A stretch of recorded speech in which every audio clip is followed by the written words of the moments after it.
Hey everyone, did you know that over 90% of you watching right now haven't hit that subscribe button? If you enjoy our content, take a second to subscribe. It's free and it really helps us keep bringing you great stories every day. I never liked large gatherings. The small talk, the forced smiles, the constant scanning of the room to find someone you might share a sliver of genuine connection with. It all felt like a performance. But for Emma, I'd do anything. Even pretend to enjoy the symphony of clinking glasses and polite laughter echoing off the walls of her parents' summer home. It was Emma's idea to host the family this year. Her father had just recovered from surgery, and she said it would lift his spirits to have everyone together again. The thought touched me, her kindness, the way she always seemed to care for others first. That's who I married. Or so I thought. We arrived 3 days before everyone else to help set up. I took it as a rare chance to enjoy some quiet time with her before the chaos. But from the beginning, something was off. She was distant. Not cold exactly, but distracted. She moved through the rooms with purpose, but I couldn't help feeling she was avoiding looking me in the eyes. Like there was a shadow behind them she didn't want me to see. The first sign came that evening, after dinner.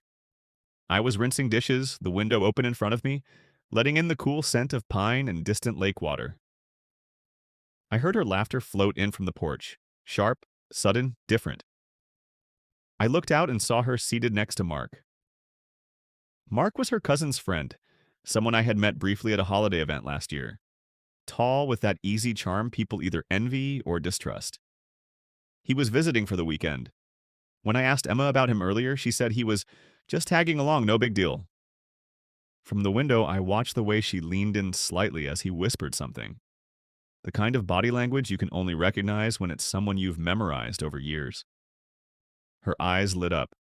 It wasn't the laughter that struck me, it was the way she reached to touch his wrist, absently, like it was habit. I dried my hands slowly, telling myself I was imagining things. I'd been working long hours lately, maybe I was just tired. But the feeling didn't leave me. That night in bed, I asked her how she thought the weekend was going to go. She gave a vague answer, smiling without looking at me. It'll be nice. Everyone needs a little break. Her hand brushed mine under the covers, but it didn't linger. She turned away and mumbled something about being exhausted.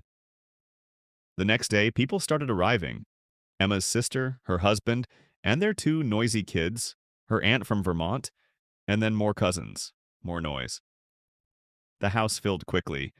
I smiled where I needed to. I listened to stories I'd heard 100 times, and through it all, I watched Emma. She was good at hiding it, I'll give her that. If I hadn't known her so well, I might have missed it. But there were too many glances exchanged across the room, too many shared moments between her and Mark that didn't quite fit. On the second evening, we were playing one of those drawn-out family games in the living room.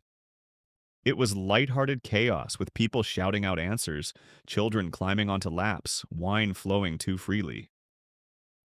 Emma sat directly across from me. Mark was to her left. At one point, she laughed at something he said and leaned her head on his shoulder just briefly. No one else seemed to notice. Or maybe they pretended not to. I felt something twist in my chest. Not anger, not yet.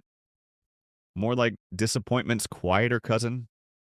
The kind that creeps in silently and settles in the ribs. I said nothing. I smiled when prompted, passed cards when it was my turn, and played the role of the loving husband. Later that night, I walked down to the dock alone. The lake was still, moonlight resting on the surface like a secret it refused to tell. I sat there for a long time, listening to the silence. I replayed the moments in my mind, each one a subtle flicker of something I didn't want to name. I thought about the last time Emma and I had really talked. Not about bills or schedules or errands. I mean, talked, like we used to. I couldn't remember. Somewhere along the way, we had started speaking around each other instead of to each other. The third morning, I woke up early. Emma was already out of bed. I found her in the kitchen, making coffee, humming quietly to herself. She looked up and smiled, but there was something rehearsed in it. "Morning," she said. I nodded. "Couldn't sleep." "Too much noise in the house, huh?" She turned away to grab mugs. "Something like that." There was a pause. It was the kind of pause where you hope the other person will say something meaningful, something true, but she didn't. Want cream in yours? She asked instead. I nodded again. She handed me the cup. Our fingers brushed.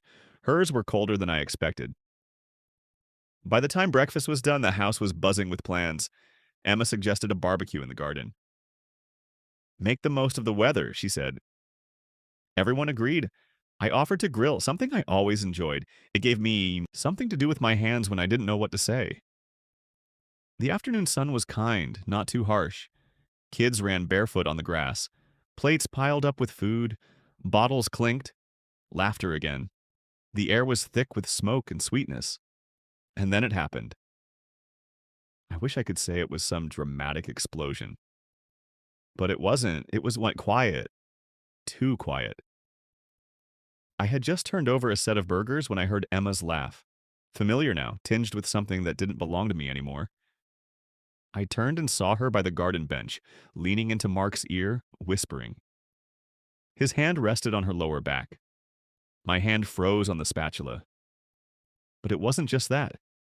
It was the way they'd looked at each other after, like they had forgotten they weren't alone, like no one else mattered.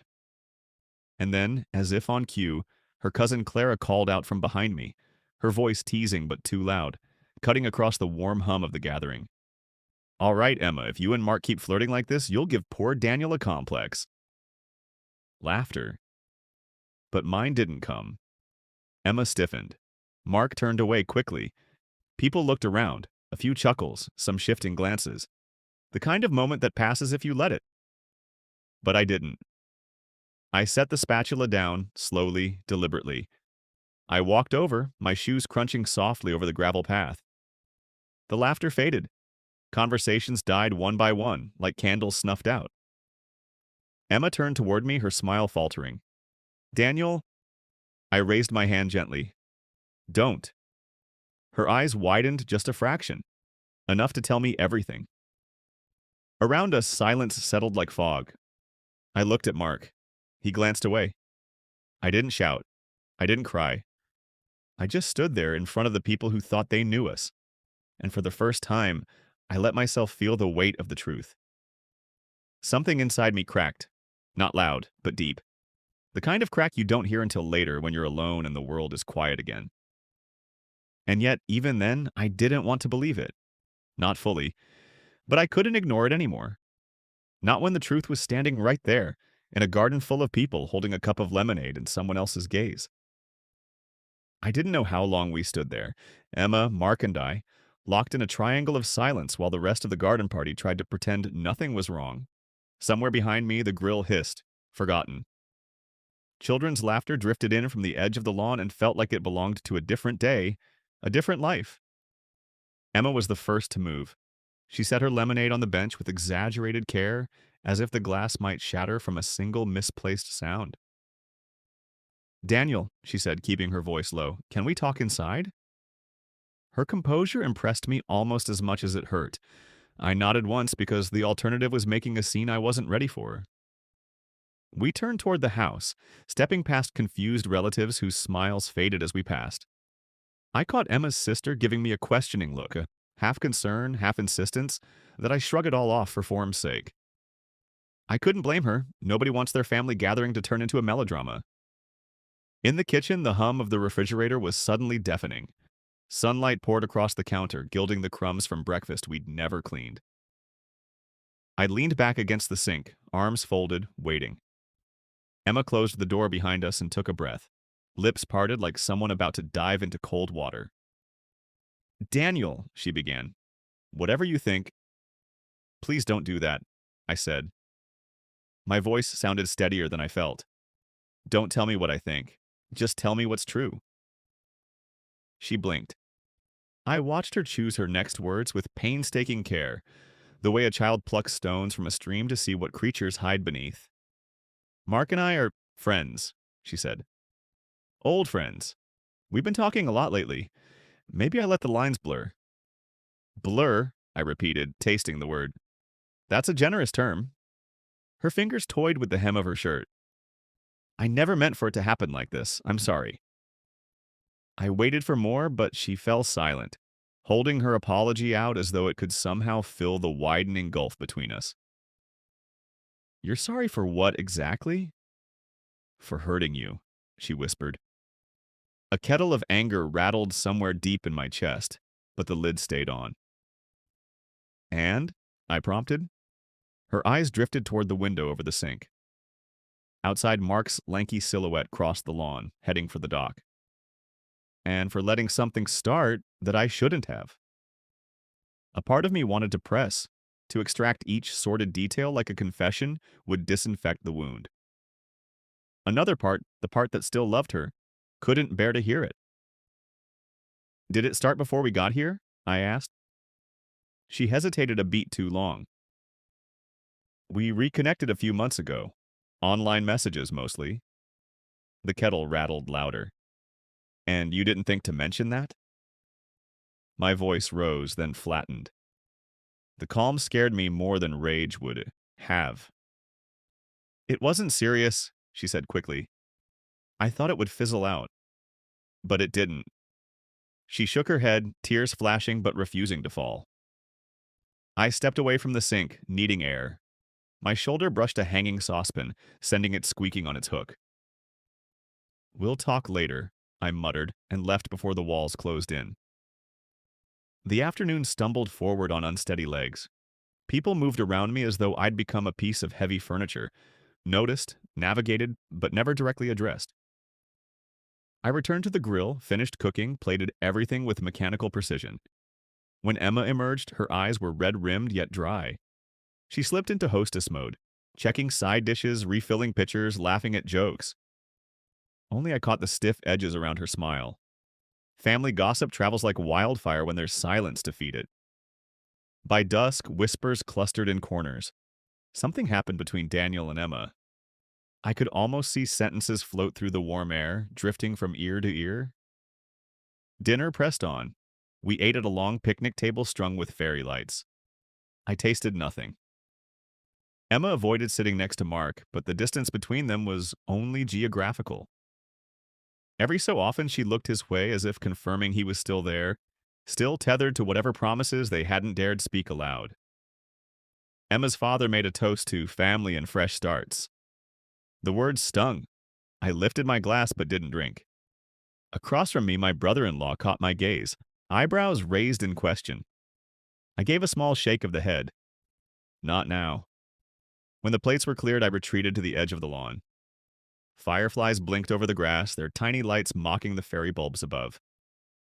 I felt untethered from my own body, floating somewhere behind my eyes while the night breathed around me. "Can we talk?" Mark's voice startled me. He approached cautiously, hands in pockets. I answered without turning. "About what?" "I think you deserve honesty," he said. "That would be new." My words came out colder than intended. He sighed. "Emma and we've developed feelings. I'm sorry for how you found out." I faced him then. "Are you in love with my wife?" He flinched but held my gaze. "I care about her deeply." "That's a yes," I said. A breeze rustled through the birch leaves overhead. Mark's silhouette shifted. "We didn't plan this, Daniel." The phrase was so threadbare it almost made me laugh. Nobody plans betrayal. They just walk toward it one step at a time, telling themselves each footfall is harmless. He looked down, jaw tight. "If you want me to leave, I will." I almost told him to pack and disappear. But some stubborn, masochistic part of me wanted the truth laid out plainly under these fairy lights. Let everyone see the rot so there'd be no doubt it existed. "Not yet," I said. "Stay. Face what you've helped break." He swallowed, took a step back, and nodded. That night the house slept fitfully. Doors creaked, floorboards sighed. I lay in the guest room, my choice, though Emma offered the main bedroom, and stared at the ceiling beams. The moon carved pale bands across the quilt. Voices drifted from the hallway. Emma speaking to someone on the phone, hushed, urgent. I didn't need to guess who was on the other end. My pulse pounded in my ears. I sat up, halfway to the door, then stopped. Confrontation in the dark would only spawn more secrecy. I lay back, forcing slow breaths, tasting the metallic tang of helplessness. Around 2 a.m., I gave up on sleep. I slipped outside. The lake shimmered like spilled mercury. An old rowboat bumped lazily against the dock. I walked down the planks, each footstep hollow over water. Sitting on the edge, I let my bare feet dangle just above the surface. The sky was wide open, stars impossible bright. I tried to remember the last time Emma and I had watched stars together. A camping trip, maybe, years ago. We'd been wrapped in one sleeping bag, laughing at how our noses touched whenever we tried to kiss. The memory felt borrowed from strangers. A board creaked behind me. I turned to find Clara, Emma's cousin, wrapped in a shawl. She sat beside me without a word, matching my silence for a full minute. I saw the way she looked at him, Clara murmured finally. I didn't answer. She's my cousin, Daniel. I love her. But what she's doing isn't right. I nodded, eyes on the water. If you ever need someone to talk to... Thank you, I said, cutting gently before pity could gather weight. Clara squeezed my arm and left me to the ripples. Morning arrived gray and heavy, clouds smothering the sky. Damp air clung to everything, as if the weather itself felt the tension and sweated through its skin. Breakfast was a muted affair. Coffee cups clinked without conversation. Emma's father read the newspaper, glasses low on his nose, pretending interest in world affairs over domestic ones. Mid-meal, one of the kids knocked over orange juice. The spill spread like a slow-motion warning, and for a second everyone froze, afraid even to mop up in case the hush shattered. Emma finally fetched paper towels, wiping the table in brisk strokes. She wouldn't meet my eyes. I kept expecting someone, her mother perhaps, to pull me aside, ask outright what was going on. The family's collective decision to maintain surface harmony felt surreal, like watching actors forget their lines but press on anyway. After breakfast, I wandered upstairs, drawn by a vague idea of showering away the ache. As I passed the study, I noticed Emma's tablet glowing on the desk. A message notification pulsed at the top. I should have kept walking. Instead, I stepped inside, compelled by an ache for clarity, even if it cut deeper. I tapped the screen. The chat app bloomed open. Mark's name hovered at the top, followed by the most recent message. I can't stop thinking about last night. Meet me at the boathouse after lunch. We'll find a way to talk properly. My breath snagged. Under that, Emma's reply sent 10 minutes ago. I'll be there. We need to decide what happens next. Decide. The word hit like a low punch. We, Emma and I, were married. Yet she intended to decide with Mark. Footsteps approached the hallway. I locked the tablet, placed it exactly as I'd found it, and slipped out before anyone saw me. My heartbeat thrummed in my throat. Each echo off the walls felt like an accusation. The household scattered into afternoon activities. Some went into town for ice cream, others lounged with novels. I offered to take the kids on a nature scavenger hunt, an excuse to keep busy and away from the boathouse rendezvous. We wandered the wooded edges of the property. I pointed out moss, collected pine cones, smiled on command. Inside, rage cooled into something harder. Resolve. When we returned, chatter floated across the lawn. Emma's sister instructing children to wash hands, someone tuning a radio in the kitchen. No sign of Emma or Mark. My stomach tightened. They were exactly where the messages arranged. I walked toward the lake path, half hoping to catch them on their way back, half dreading what I'd see if I arrived too soon. The boathouse sat on a jut of land flanked by reeds, its weathered boards painted the same lake blue as Emma's eyes. As I drew closer, I heard voices, quiet, urgent. I stopped behind a clump of willows. Their leaves curtained me, letting sound filter through. I can't keep lying, Emma said, her voice tremulous. You won't have to much longer, Mark answered. We'll tell him tonight. He deserves the truth. I'm scared, she whispered. He murmured something I couldn't catch, followed by the soft scrape of movement. I imagined him drawing her into an embrace. My chest constricted. I stepped forward, branches brushing my shoulders, then I stopped. Barging in would satisfy anger but yield chaos. Part of me wanted that chaos, wanted the world to erupt so everyone would see the betrayal in glaring daylight. But another part recognized the collateral damage. Her parents, the children. Futures already cracked. I retraced my steps, limbs trembling. Back at the house, I found Clara on the porch, reading. I asked if she could watch the kids for a bit. She agreed, scanning my face. Whatever she saw prompted her to set the book aside and follow me inside. In the living room, Emma's parents were assembling a puzzle, small pieces fanning out like fragments of a picture no one could yet see. I cleared my throat. Could we gather everyone here for a moment? I need to share something important. Emma's mother looked startled but nodded. Within minutes, cousins, siblings, in-laws filed in, perching on armrests and floor cushions. The atmosphere thickened, humid with speculation. I stood near the fireplace. My hands shook, so I clasped them behind my back. "Thank you," I began. "I know family time is precious. I wouldn't interrupt unless it mattered." Faces turned toward me, some curious, others wary. I drew a breath deep enough it almost hurt. I've learned that Emma and Mark have developed a relationship beyond friendship. They plan to discuss our future tonight. I felt you should hear it from me first, rather than in whispers or assumptions. Gasps flared, followed by stunned silence. Emma's father rose, puzzle piece stuck to his thumb. "Daniel, are you certain?" I nodded. "I found messages. They're together at the boathouse right now." Shock rippled across the room. Emma's sister covered her mouth. A cousin cursed under his breath. Mark's name fired through conversations like a spark. "I'm not asking anyone to take sides," I said, voice hoarse, "but I won't pretend everything's fine."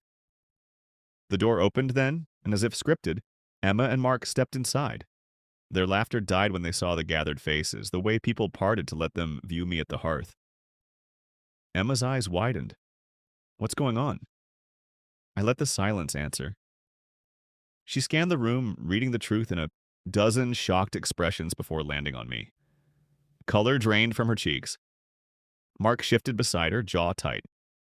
"Daniel," she said, voice barely audible. "You told them?" "I told our family," I corrected softly. "The family you invited into our home under false pretenses." No one moved. Even the clock on the wall seemed to hold its next tick. Emma's father cleared his throat, as if to speak, but words failed him. Emma trembled. "Can we talk privately?" Her voice cracked on privately, a plea for the very secrecy that had poisoned us. "There's no privacy left," I said. The sadness in my tone surprised me. Mark stepped forward. "This isn't the place." "It became the place," I replied. "When you made your feelings public in whispers everyone could see." Emma covered her face with her hands. Murmurs spread, questions, admonitions, comfort offered and refused. Tears finally broke free down her wrists. Mark placed a tentative hand on her shoulder. She shrank from it, confusion swirling with guilt. Emma's mother approached her, eyes wet. "Sweetheart, talk to me," she whispered, guiding Emma toward the sofa. Mark hung back, suddenly peripheral. The room erupted in pockets of conversation, adults debating, children herded upstairs. I stood aside, drained. The confrontation I'd imagined for sleepless nights felt hollow now that it existed. Truth stood naked in the living room, but healing was nowhere in sight. Clara touched my elbow. "Come outside," she urged. I followed her onto the porch. Evening shadows lengthened across the lawn, the world dimming as if in sympathy. I leaned against a railing, the wood cool beneath my palms.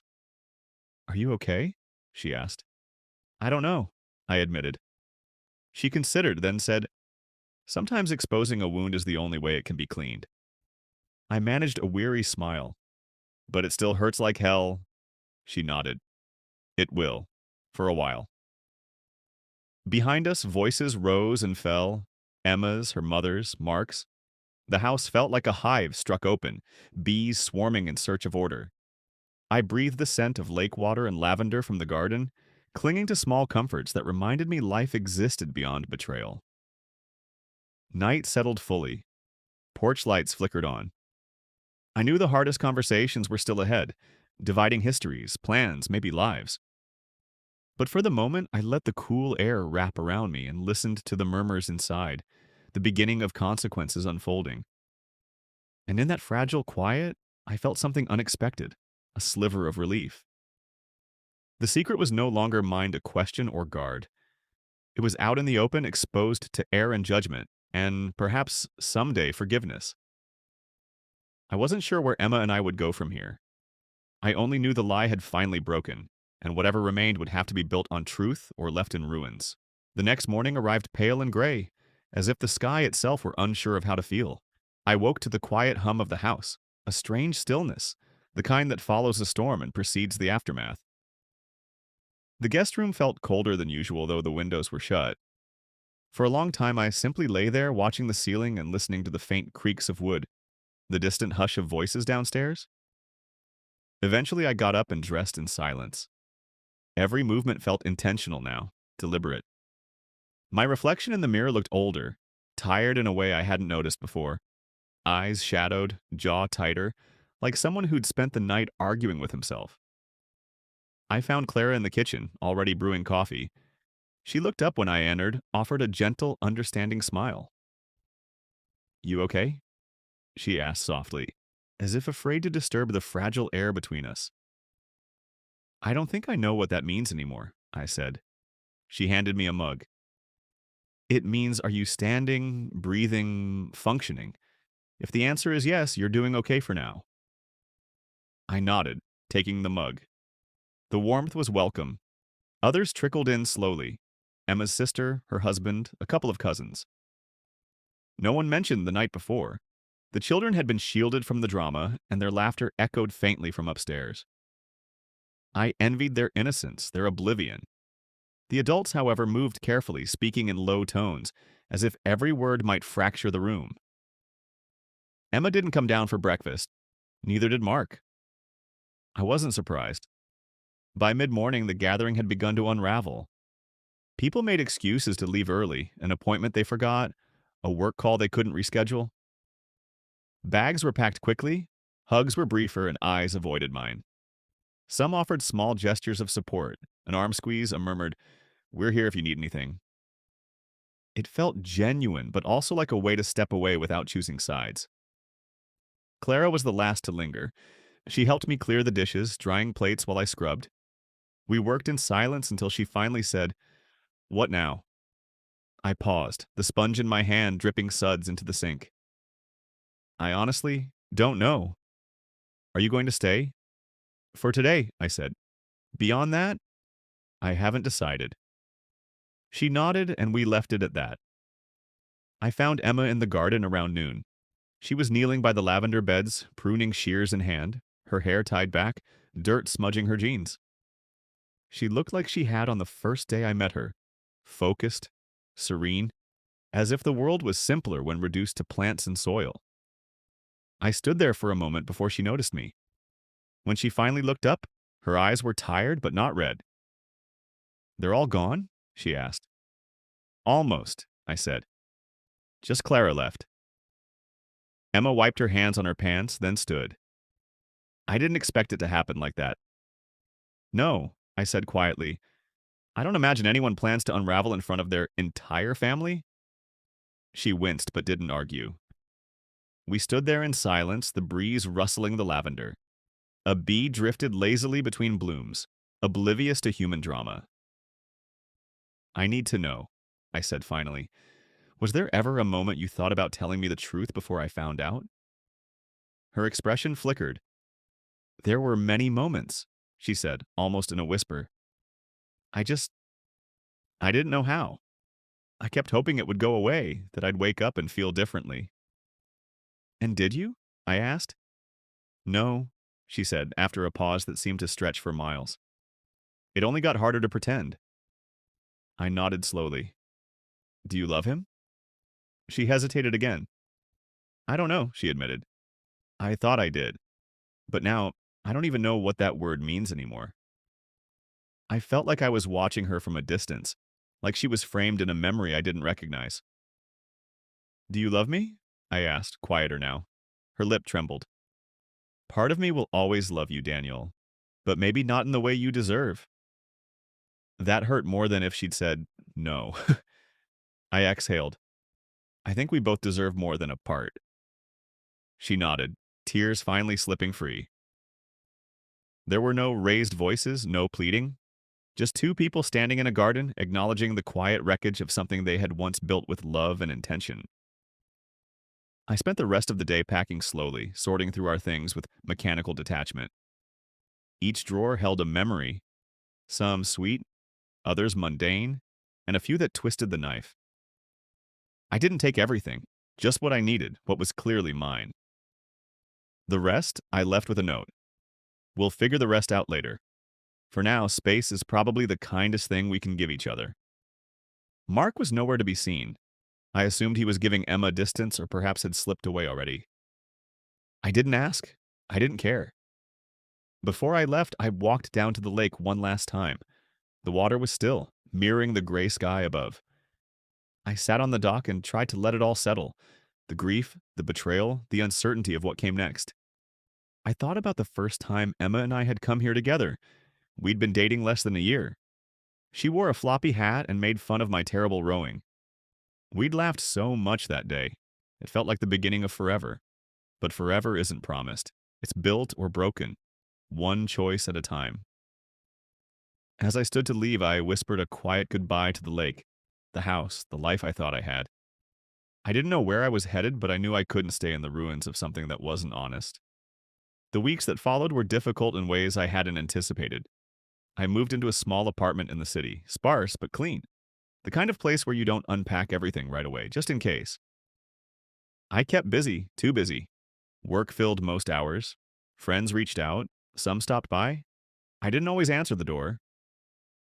Emma and I talked sometimes, mostly about logistics, bank accounts, shared items, the dog she decided to keep. We were polite, careful. She never mentioned Mark, and I never asked. One evening, about a month later, I got a letter in the mail. Handwritten. From Emma. She said she was sorry, not just for the betrayal, but for the way she let the foundation of our marriage erode without saying anything. She admitted she had leaned into Mark, not because he was better, but because he offered her a version of herself she thought she'd lost. I don't know if that's love, she wrote, or just fear disguised as something softer. She ended the letter by thanking me for the years, the kindness, even the ending, painful as it was, because she said it forced her to confront herself in a way she'd been avoiding for too long. I sat with that letter for a long time. Did it fix anything? Number. But it gave me peace. A kind of closure I hadn't realized I needed. 6 months later, I stood on the same dock again. The house had been sold. I came to say goodbye, one last time, to the memories, to who I was here. The water shimmered in the late afternoon sun. A couple walked by with a golden retriever laughing. Life, as always, moved on. I'd started to as well. There were new friends, new habits, the beginnings of healing. I wasn't whole, not yet, but I was no longer shattered. Sometimes life doesn't fall apart all at once. It cracks quietly, imperceptibly, until one day you step through the floor you thought was solid. But if you're lucky, if you're brave, you climb back out, and somewhere down the line you build again. This time, not from promises, but from truth.